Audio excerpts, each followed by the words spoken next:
Bumisita si Brigadier General Jonah D. Dalagiet, Commander ng Armed Forces of the Philippines Medical Center sa 4th Infantry Diamond Division, si Camp Evangelista Patag, Cagayan de Oro City. Si Brigadier General Dalagiet, na dating naglingkod sa Camp Evangelista Station Hospital ng 4ID, ay malugod na tinanggap ni Colonel Ibong Gusya, ang Division Inspector General at Acting Chief of Staff ng 4ID. Ginawaran din siya ng military honors bilang pagpapakita ng respeto sa kanyang mga nagawa at kanyang serbisyo.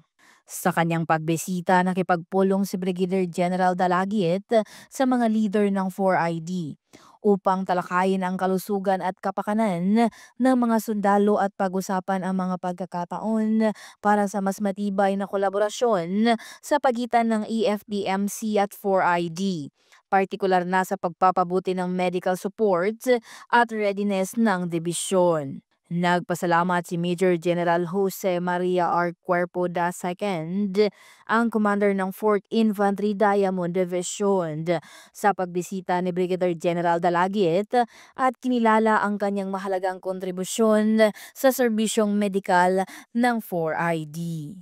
Ang pagbisita ni Brigadier General Dalagiet ay hindi lamang isang homecoming, kundi isang pagkakataon na rin para sa kolaborasyon ng mga ideya at pagpapalakas ng kanilang commitment na protektahan at maitaguyod ang pagpapabuti ng mga medical support sa mga kasundaluhan.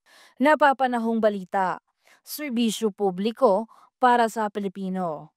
Jai Hapas, 4ID News.